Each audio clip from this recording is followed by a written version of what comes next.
L'église que vous fréquentez fidèlement pourrait être la raison de votre stagnation spirituelle. Vous êtes peut-être prisonnier d'un système religieux qui étouffe votre relation authentique avec le Créateur. Aujourd'hui, vous apprendrez à reconnaître les signes d'une église saine qui nourrit votre âme. Je vous montrerai 5 signes alarmants qui révèlent une église déviante.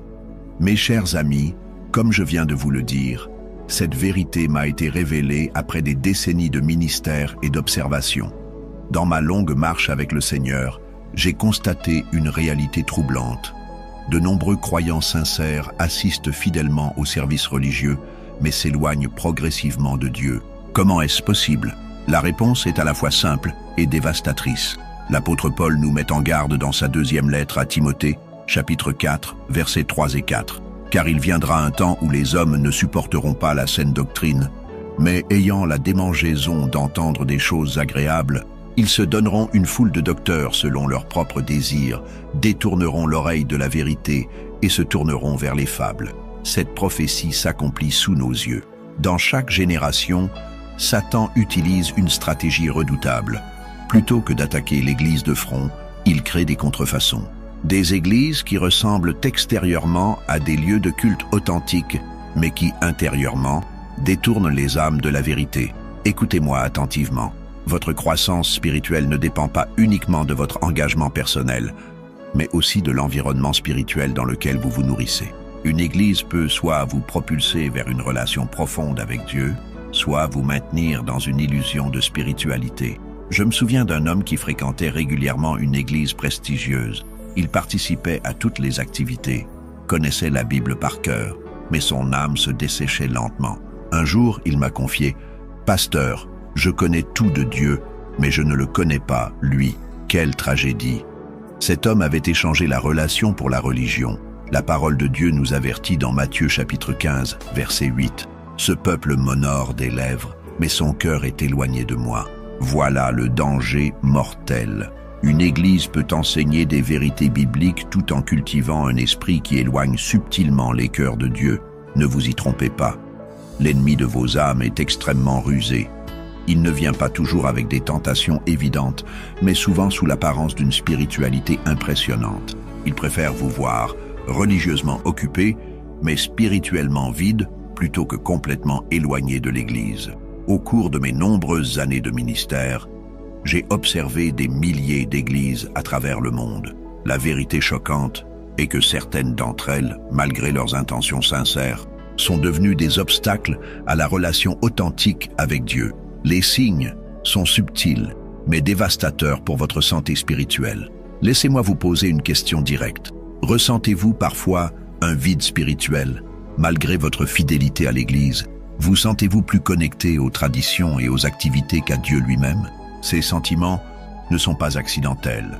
Ils sont les symptômes d'un mal plus profond que nous devons identifier et traiter immédiatement.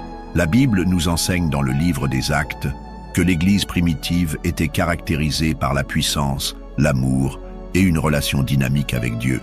Les croyants persévéraient dans l'enseignement des apôtres, dans la communion fraternelle, dans la fraction du pain et dans les prières. Ils expérimentaient la présence tangible de Dieu et une transformation continue. Qu'est-il arrivé à cette vision?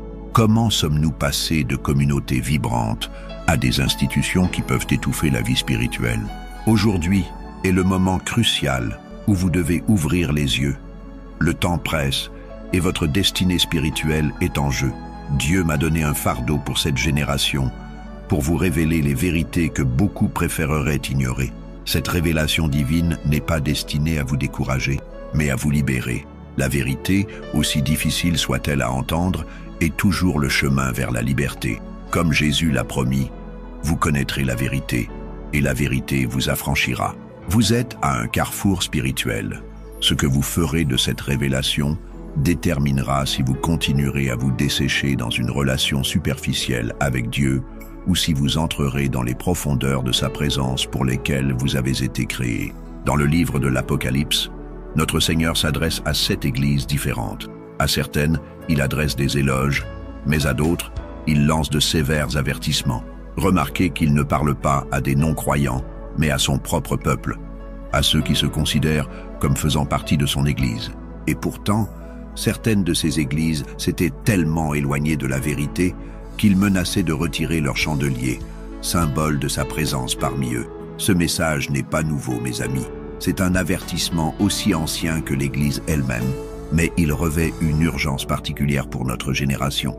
Nous vivons à une époque où la forme de la piété est souvent confondue avec sa puissance, où les grands bâtiments et les programmes impressionnants peuvent masquer l'absence de la présence transformatrice de Dieu. Laissez-moi vous dire quelque chose. J'ai visité des églises somptueuses avec des milliers de membres, où le nom de Jésus était rarement mentionné. J'ai aussi prêché dans de simples huttes en Afrique, où la présence de Dieu était si tangible que les malades étaient guéris spontanément. La taille ou la richesse d'une église n'est jamais un indicateur fiable de sa santé spirituelle. Le prophète Ézéchiel décrit une vision terrifiante. Dieu lui montre les anciens d'Israël qui, tout en prétendant servir le Seigneur, se livraient en secret à l'idolâtrie. Dieu dit, « Fils de l'homme, vois-tu ce que font les anciens de la maison d'Israël dans les ténèbres, chacun dans sa chambre d'image? Car ils disent, « L'Éternel ne nous voit pas. » Quelle tragédie! Ces responsables religieux maintenaient une façade de piété, tout en adorant d'autres dieux en secret. N'est-ce pas exactement ce qui se passe aujourd'hui dans certaines églises? On y maintient les formes extérieures du christianisme, mais le cœur est ailleurs. On parle de Jésus, mais on adore en réalité le succès, le confort, la popularité ou l'influence. Écoutez attentivement. Le test ultime d'une église fidèle n'est pas son succès aux yeux du monde, mais sa fidélité à Dieu et à sa parole. Jésus n'a jamais promis que son église serait populaire ou confortable. Au contraire, au lycée, il a averti que le monde haïrait ses disciples comme il l'a haï. Je me souviens d'un pasteur respecté qui dirigeait une grande congrégation. Un jour, le Seigneur lui a parlé clairement et lui a demandé de prêcher sur le péché et la repentance. Il a hésité, craignant de perdre des membres. Lorsqu'il m'a confié ce dilemme, je lui ai demandé, « Mon frère, qui servez-vous, Dieu ou votre assemblée ?» Cette question l'a profondément troublé et il a réalisé qu'il était devenu captif des attentes de son Église, plutôt que d'être soumis à l'autorité de Dieu. Mes chers amis, cette situation n'est pas rare. De nombreux bergers et de nombreuses assemblées ont subtilement remplacé l'autorité de la parole de Dieu par d'autres influences. Ce glissement est si graduel qu'il passe souvent inaperçu, mais ses conséquences sont dévastatrices pour votre vie spirituelle. La Bible nous avertit dans Colossiens 2, verset 8. « Prenez garde que personne ne fasse de vous sa proie par la philosophie et par une vaine tromperie, s'appuyant sur la tradition des hommes, sur les rudiments du monde, et non sur Christ. » Voilà le danger. Des églises qui vous captivent avec des enseignements qui semblent sages et bibliques, mais qui, en réalité, vous détournent de la simple et pure dévotion à Christ. Votre âme est en danger. Si vous restez dans une église qui ne nourrit pas votre relation avec Dieu, votre foi deviendra progressivement formelle, vide et impuissante. Et le jour viendra où, face aux épreuves de la vie, cette foi superficielle s'effondrera complètement. L'apôtre Paul nous a avertis qu'au dernier jour, il y aurait des temps difficiles. Des gens auraient l'apparence de la piété, mais renieraient ce qui en fait la force. Il nous ordonne clairement: éloigne-toi de ces hommes-là. Remarquez qu'il ne dit pas de les réformer ou de coexister avec eux, mais de s'en éloigner. C'est urgent, c'est une question de survie spirituelle. Avant que nous n'explorions les 5 types d'églises qui peuvent détruire votre relation avec Dieu, laissez-moi vous rappeler que le but de ce message n'est pas de critiquer ou de juger, mais d'équiper, de vous donner le discernement nécessaire pour protéger votre âme et grandir dans votre relation avec le Seigneur. Si quelque chose dans ce message a résonné dans votre cœur et vous a fait réfléchir sur votre propre Église, cliquez sur le bouton « J'aime » pour nous aider à partager cette vérité avec d'autres qui pourraient être dans la même situation spirituelle que vous.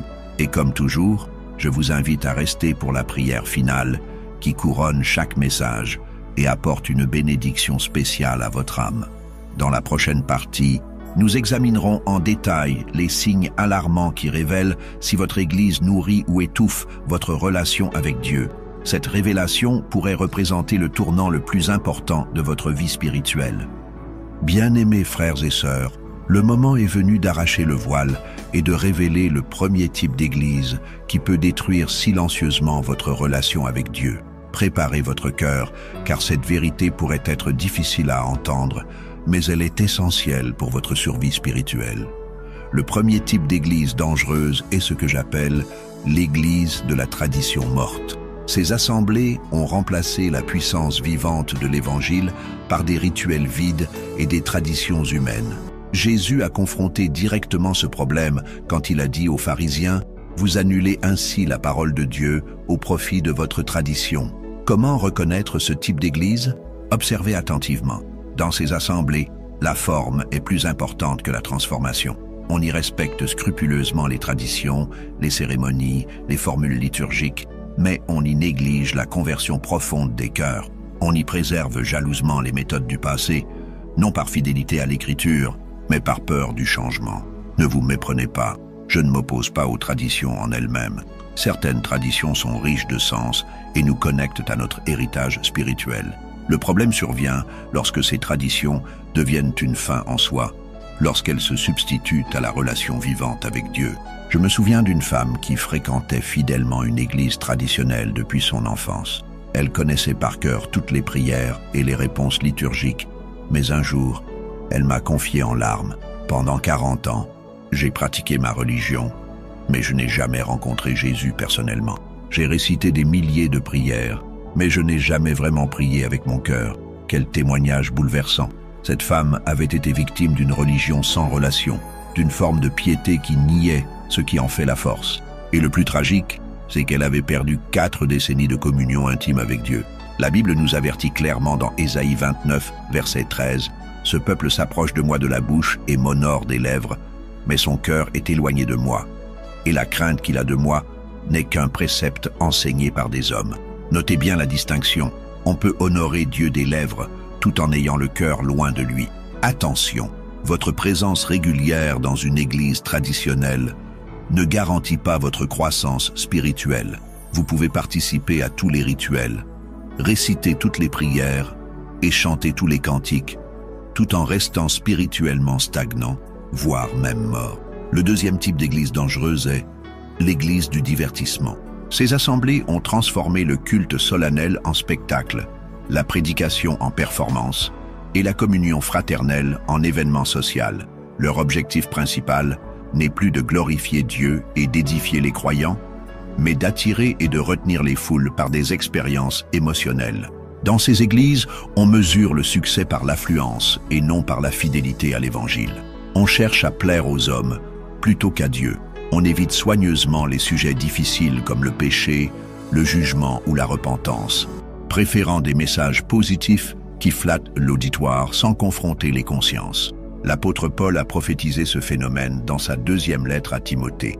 Car il viendra un temps où les hommes ne supporteront pas la saine doctrine, mais, ayant la démangeaison d'entendre des choses agréables, ils se donneront une foule de docteurs selon leurs propres désirs, détourneront l'oreille de la vérité et se tourneront vers les fables.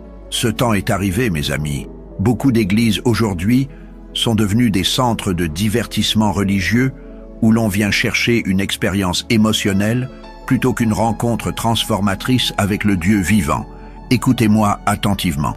Le culte authentique n'est pas conçu pour vous divertir, mais pour vous transformer. Il n'est pas destiné à vous faire sentir bien, mais à vous faire devenir meilleur. Il doit vous conduire à la repentance, à la consécration et à l'obéissance. Je me souviens d'un jeune pasteur qui avait bâti une église impressionnante avec des milliers de membres. Sa préoccupation constante était de rendre les services plus attrayants, plus dynamiques, plus divertissants. Un jour, il m'a avoué « J'ai peur que si nous prêchons trop sur le péché ou la repentance, les gens ne reviennent pas. » Je lui ai répondu avec fermeté « Mon frère, si vous avez construit une assemblée qui ne peut supporter la vérité de l'Évangile, avez-vous vraiment bâti une église de Christ ou simplement un auditoire religieux ?» Cette question l'a profondément troublé et il a finalement reconnu qu'il avait compromis le message pour plaire à la foule. Voilà le danger. Lorsque le divertissement devient l'objectif principal, la vérité est inévitablement sacrifiée sur l'autel de la popularité. Et quand la vérité est sacrifiée, votre âme est privée de la nourriture essentielle dont elle a besoin pour grandir spirituellement. Le troisième type d'église qui peut détruire votre relation avec Dieu est l'église de la prospérité sans disciples. Ces assemblées ont réduit l'évangile à une formule de succès matériel et de bien-être personnel. Elles enseignent que la foi est principalement un moyen d'obtenir des bénédictions terrestres plutôt qu'un chemin de sanctification et de service. Dans ces églises, on promet la santé, la richesse et le succès à tous ceux qui donnent généreusement et confessent positivement. On présente Dieu comme un distributeur cosmique de bénédictions qui attend simplement que vous activiez les bons leviers spirituels pour recevoir tout ce que vous désirez.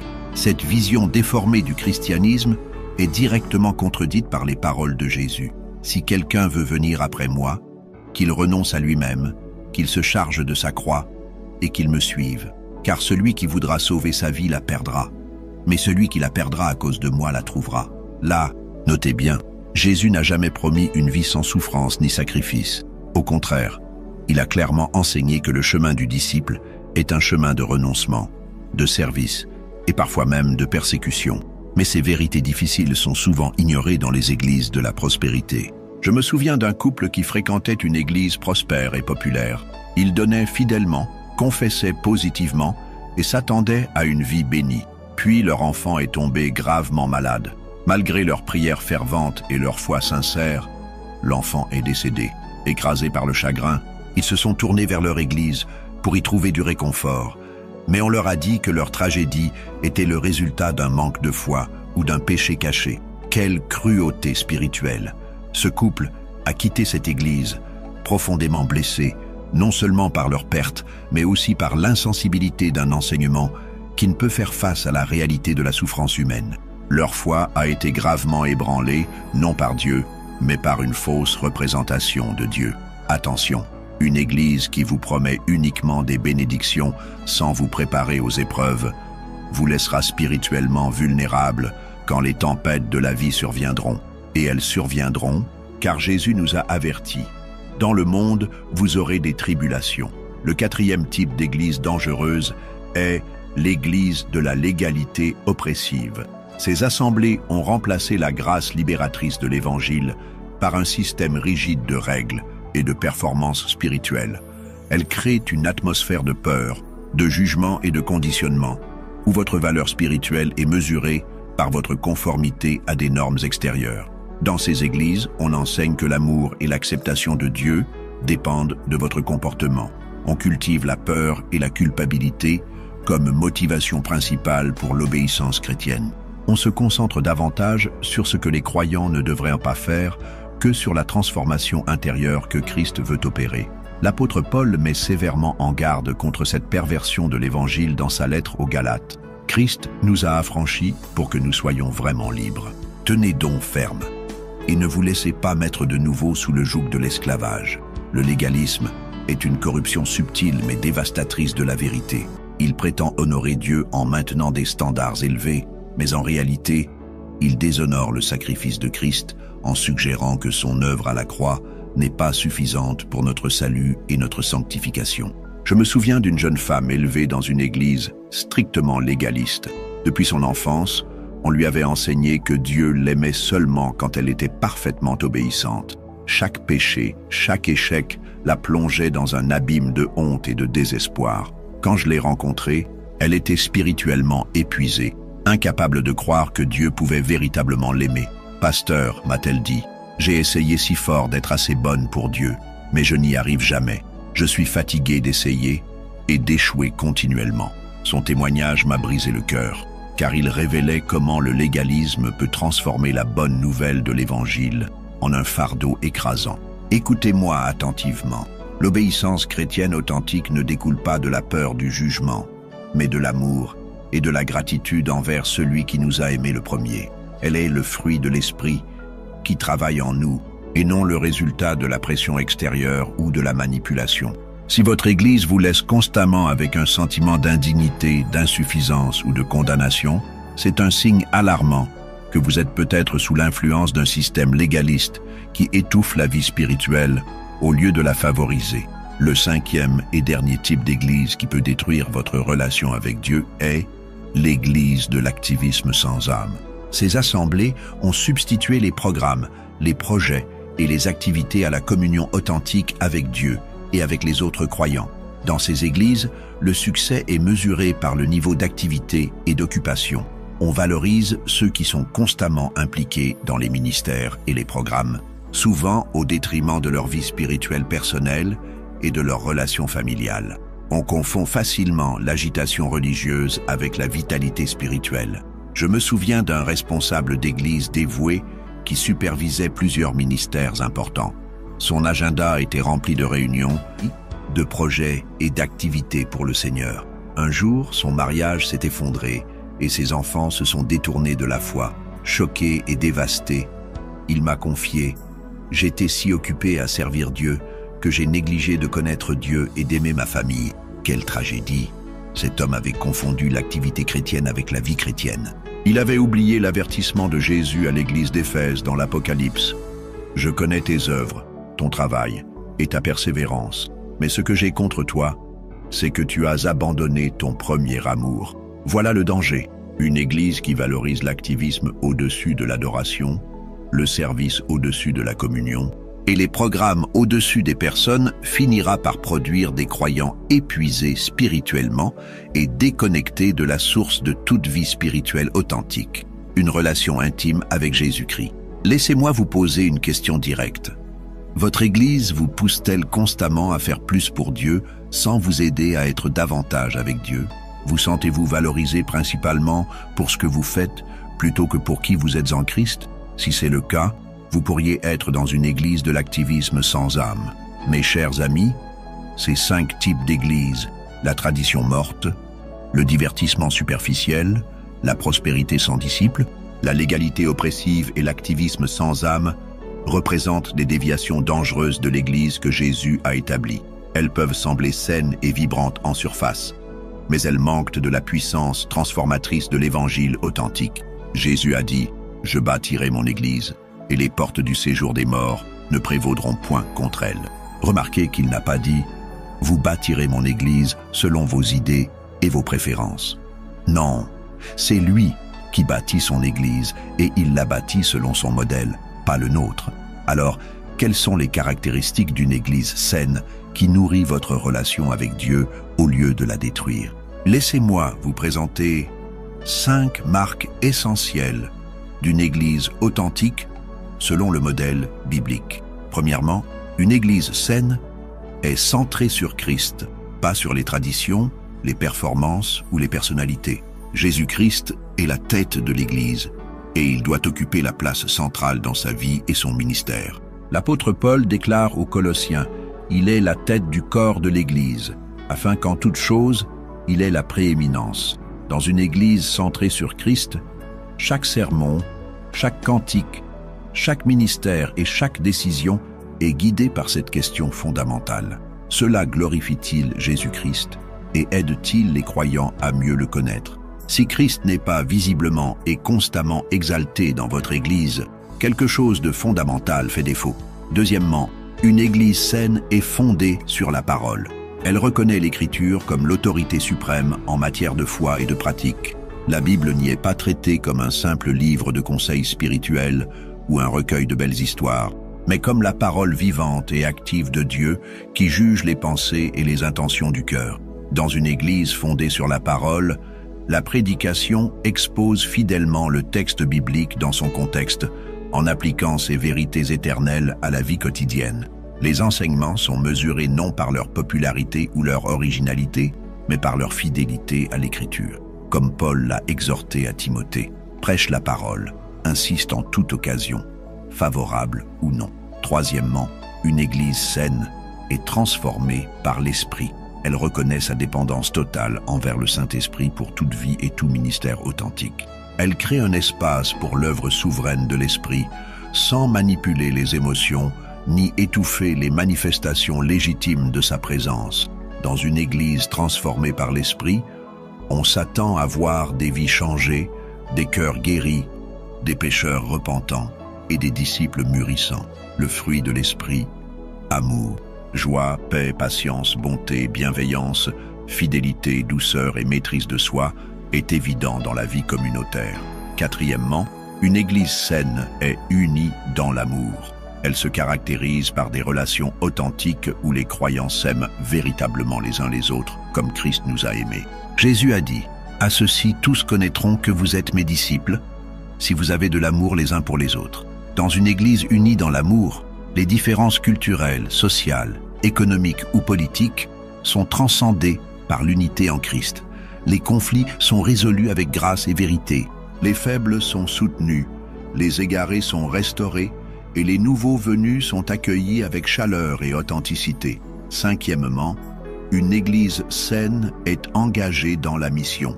Elle prend au sérieux le grand mandat de faire des disciples de toutes les nations.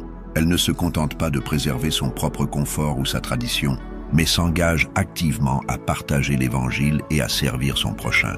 Dans une Église engagée dans la mission, chaque membre est équipé et encouragé à utiliser ses dons pour l'édification du corps et pour le témoignage dans le monde. L'évangélisation n'est pas simplement un programme parmi d'autres, mais le battement de cœur qui anime toute la vie de l'Église. Mes amis bien-aimés, il est temps de faire un examen honnête de votre Église à la lumière de ces critères bibliques. Ne vous laissez pas séduire par les apparences extérieures, les grands nombres ou les expériences émotionnelles. Demandez-vous, cette assemblée me rapproche-t-elle de Jésus-Christ? M'aide-t-elle à grandir dans la connaissance de sa parole et dans l'obéissance à ses commandements? Me prépare-t-elle à vivre une vie de disciple authentique dans ce monde? Parce que ce message vous a touché et vous a fait réfléchir sur la santé spirituelle de votre Église, je vous encourage à écrire dans les commentaires « Je discerne » pour montrer que vous êtes déterminé à exercer un discernement spirituel concernant votre environnement ecclésial. N'oubliez pas que votre santé spirituelle est trop précieuse pour être compromise. Christ est mort pour vous donner non seulement le pardon des péchés, mais aussi une relation vivante et dynamique avec lui. Ne vous contentez jamais de moins que ce qu'il a prévu pour vous. Bien-aimés, maintenant que nous avons identifié les 5 types d'églises qui peuvent détruire votre relation avec Dieu, abordons la question cruciale. Que devez-vous faire si vous vous trouvez dans l'une de ces situations? Comment pouvez-vous protéger votre vie spirituelle tout en cherchant une communion authentique avec d'autres croyants? Premièrement, vous devez reconnaître la réalité de votre situation. C'est souvent l'étape la plus difficile. Beaucoup de croyants sincères pressentent que quelque chose ne va pas dans leur Église, mais ils se sentent coupables même d'envisager cette possibilité. Ils se disent « Qui suis-je pour juger ?» ou là peut-être que le problème vient de moi et non de l'Église. Comprenez bien ceci. Exercer un discernement spirituel n'est pas un acte de jugement arrogant, mais un acte d'obéissance à l'instruction biblique. L'apôtre Jean nous exhorte « Bien-aimés, n'ajoutez pas foi à tout esprit, mais éprouvez les esprits, pour savoir s'ils sont de Dieu, car plusieurs faux prophètes sont venus dans le monde. » Comment exercer ce discernement? En comparant tout enseignement et toute pratique avec l'étalon infaillible de la parole de Dieu. Les croyants de Bérée étaient loués précisément pour cette attitude. Ils reçurent la parole avec beaucoup d'empressement et ils examinaient chaque jour les Écritures pour voir si ce qu'on leur disait était exact. Je me souviens d'un homme qui fréquentait une église prospère et influente. Pendant des années, il avait ignoré son malaise grandissant concernant certains enseignements qui semblaient s'écarter de l'Écriture. Un jour, alors qu'il étudiait personnellement la Bible, il est tombé sur un passage qui contredisait directement ce que son pasteur enseignait régulièrement. Confronté à ce dilemme, il a finalement trouvé le courage d'examiner objectivement les enseignements de son Église à la lumière de la parole de Dieu. Ce processus douloureux l'a conduit à une conclusion difficile, mais nécessaire. Son Église s'était écartée des fondements bibliques. Écoutez-moi attentivement. Les plus grandes tromperies spirituelles ne viennent pas de l'extérieur de l'Église, mais de l'intérieur. C'est pourquoi Paul a averti les anciens d'Éphèse. « Je sais qu'il s'introduira parmi vous, après mon départ, des loups cruels qui n'épargneront pas le troupeau, et qu'il s'élèvera du milieu de vous des hommes qui enseigneront des choses pernicieuses pour entraîner les disciples après eux. » Deuxièmement, après avoir reconnu la réalité, vous devez rechercher la restauration. Avant de prendre la décision radicale de quitter votre Église, demandez-vous si une réforme est possible. Dans certains cas, une communauté peut être ramenée à ses fondements bibliques par la prière persévérante, le dialogue respectueux et le témoignage fidèle. Souvenez-vous des lettres aux 7 églises dans l'Apocalypse. Même aux assemblées qui s'étaient gravement égarées, le Seigneur offrait une opportunité de repentance et de restauration. Souviens-toi donc d'où tu es tombé. Repens-toi et pratique tes premières œuvres. Mais comment procéder concrètement? Commencez par prier sincèrement pour votre Église et ses dirigeants. Demandez à Dieu de vous donner la sagesse, l'humilité et le courage nécessaires pour aborder la situation. Approchez ensuite respectueusement les responsables spirituels pour exprimer vos préoccupations en vous appuyant sur l'Écriture plutôt que sur vos opinions personnelles. Je me souviens d'un petit groupe de croyants dans une église qui avait graduellement dérivé vers le légalisme. Plutôt que de critiquer ou de partir immédiatement, ils se sont engagés dans un jeûne et une prière réguliers pour leur assemblée. Ils ont ensuite demandé une rencontre avec les anciens, présentant leurs préoccupations avec respect et amour, en s'appuyant sur des passages bibliques clairs. À leur grande surprise, les anciens ont été réceptifs. Ce fut le début d'un processus de guérison et de renouveau qui a transformé toute l'Église. Mais soyons réalistes, tous les efforts de restauration ne réussissent pas. Parfois, les dirigeants sont trop investis dans leur système pour envisager un changement. Dans d'autres cas, les problèmes sont si profondément enracinés dans la culture de l'Église qu'une transformation significative semble impossible à court terme. C'est alors que vous devez considérer la 3e étape, reconnaître le moment de partir. Cette décision ne doit jamais être prise à la légère, mais parfois, elle devient nécessaire pour la santé de votre âme. Il y a des moments où rester dans un environnement spirituellement toxique peut causer plus de dommages que de partir. L'apôtre Paul nous donne une instruction claire concernant les faux enseignants et leur doctrine. Si quelqu'un vous annonce un autre évangile que celui que vous avez reçu, qu'il soit anathème. Et à Timothée, il écrit concernant ceux qui ont l'apparence de la piété, mais en reniant la force. Éloigne-toi de ces hommes-là. Quels sont les signes qui indiquent qu'il est peut-être temps de partir? Vous devriez sérieusement envisager de quitter votre Église si les enseignements fondamentaux de l'Évangile sont compromis ou déformés. Vos tentatives respectueuses de dialogue sont systématiquement rejetées ou punies. Vous observez des abus d'autorité, de la manipulation ou du contrôle spirituel. Vous constatez que votre relation avec Dieu s'affaiblit plutôt que de se renforcer. Vous et votre famille souffrez spirituellement et émotionnellement. Je me souviens d'une famille qui fréquentait une église où le pasteur exerçait un contrôle excessif sur la vie des membres. Il dictait qui ils pouvaient fréquenter, comment ils devaient gérer leurs finances et quelles décisions familiales ils devaient prendre. Quand ils ont osé questionner cette autorité, ils ont été publiquement humiliés et menacés d'exclusion. Après des mois de prière et de réflexion, ils ont pris la décision douloureuse mais nécessaire de quitter cette communauté. Ce fut un moment difficile, mais ils témoignent aujourd'hui que cette décision a sauvé leur foi et leur famille. Attention, si vous décidez de partir, faites-le avec dignité et intégrité. Évitez les accusations publiques, les disputes amères ou les tentatives de diviser la congrégation. Partez en silence si nécessaire, mais partez en paix autant qu'il dépend de vous. Souvenez-vous des paroles de Paul. Si cela est possible, autant que cela dépend de vous, soyez en paix avec tous les hommes. La 4e étape cruciale est de rechercher une nouvelle communauté. Quitter une église malsaine ne signifie pas abandonner l'église en tant qu'institution divine. La communion avec d'autres croyants n'est pas optionnelle dans la vie chrétienne. Elle est essentielle à notre croissance spirituelle. L'auteur de l'Épître aux Hébreux nous exhorte. N'abandonnons pas notre assemblée, comme c'est la coutume de quelques-uns, mais exhortons-nous réciproquement, et cela d'autant plus que vous voyez s'approcher le jour. Dieu ne nous a jamais appelés à vivre notre foi dans l'isolement, mais en communauté avec d'autres membres du corps de Christ. Mais comment trouver une église saine? Que devriez-vous rechercher? Au-delà des 5 marques essentielles que nous avons déjà mentionnées, centrées sur Christ, fondées sur la parole, transformées par l'Esprit, unies dans l'amour et engagées dans la mission, voici quelques conseils pratiques. Visitez plusieurs églises avant de vous engager. Observez attentivement non seulement ce qui est enseigné, mais aussi comment les membres interagissent entre eux. Examinez la vision et les valeurs déclarées de l'Église. Sont-elles conformes à l'enseignement biblique? Rencontrez les responsables et posez-leur des questions sur leurs convictions fondamentales. Recherchez une église où la parole de Dieu est prêchée avec fidélité et autorité. Cherchez une communauté où la grâce et la vérité sont maintenues en équilibre.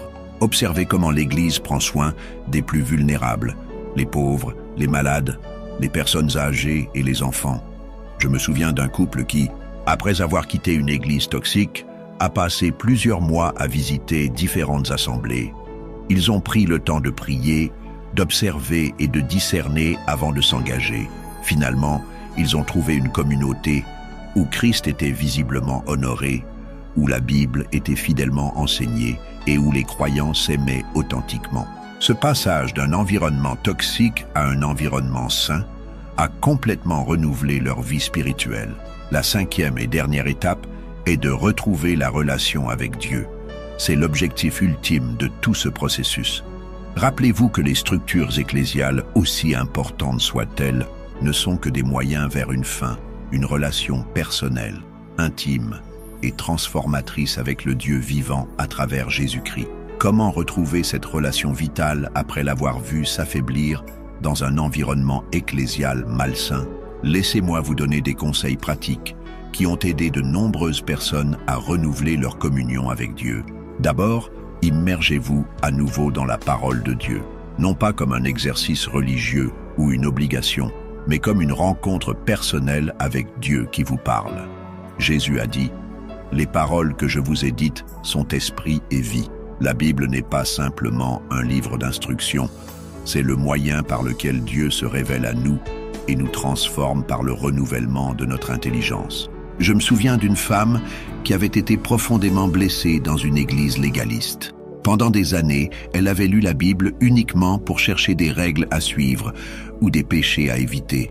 Quand elle a commencé à la lire différemment, comme une lettre d'amour de Dieu, comme une révélation de son caractère et de ses promesses, sa relation avec Dieu a été complètement renouvelée. Pour la première fois, m'a-t-elle confié, je lis la Bible non pas pour apaiser Dieu, mais pour le connaître. Ensuite, redécouvrez la prière authentique. Dans certaines églises malsaines, la prière devient une performance rituelle, une formule magique ou une obligation religieuse.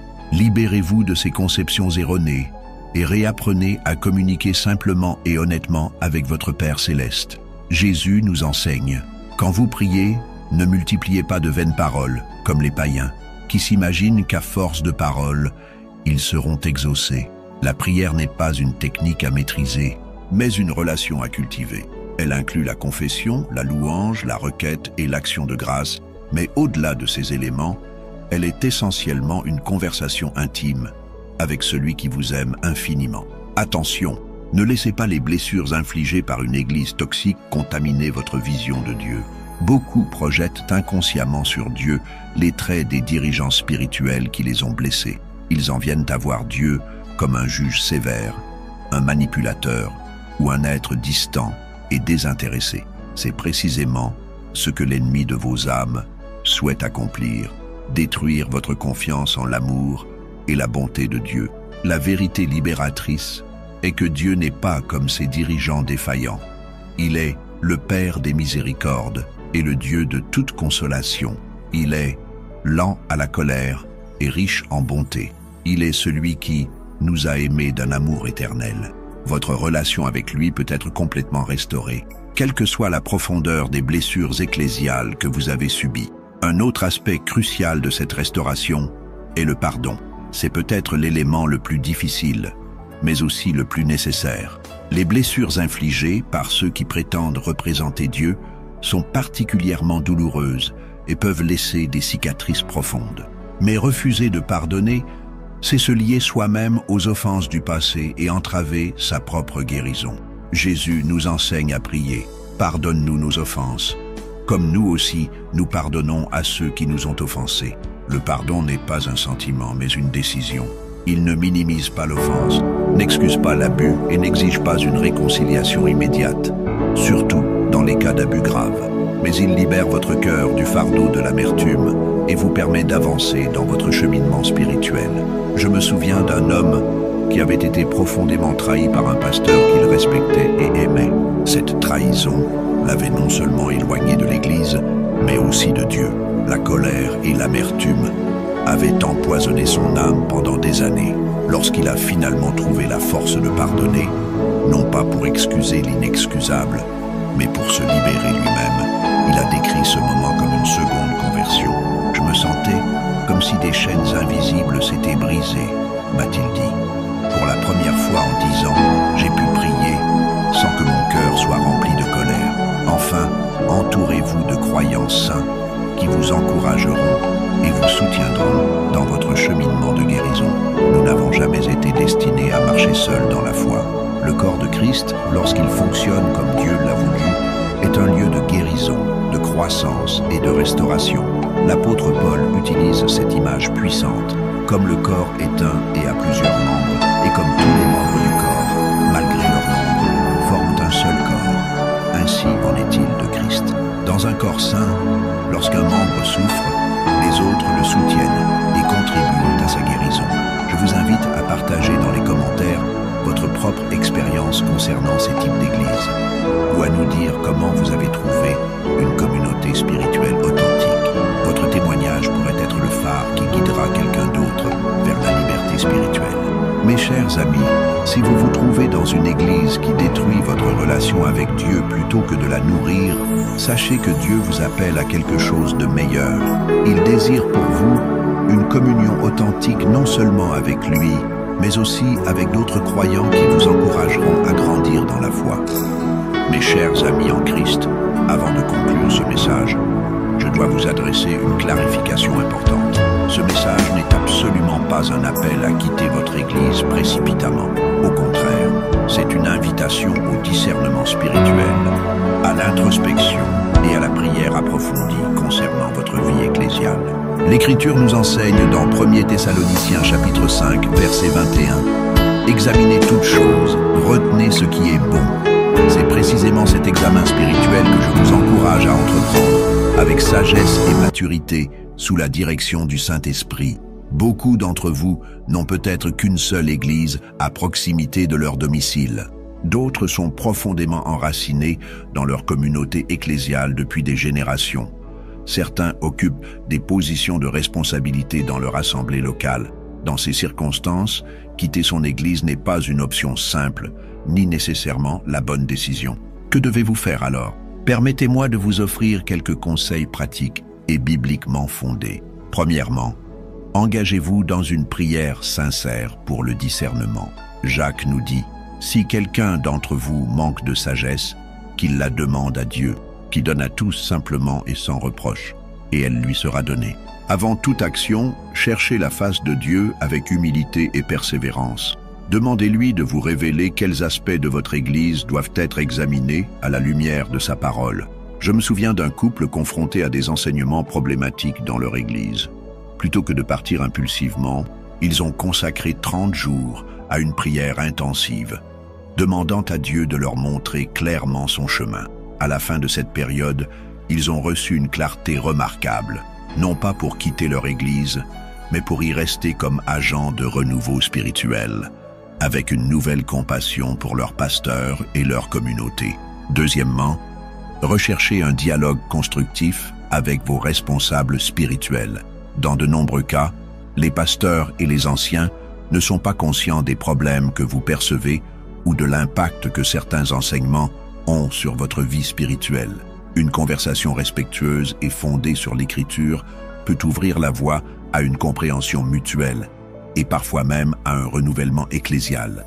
L'apôtre Paul nous exhorte dans Éphésiens 4, verset 15, à professer la vérité dans l'amour, afin que nous croissions à tous égards en celui qui est le chef, Christ. Cette approche équilibrée, vérité et amour, est essentielle pour toute tentative de réforme ecclésiale. Troisièmement, considérez la possibilité de devenir un agent de transformation au sein de votre communauté.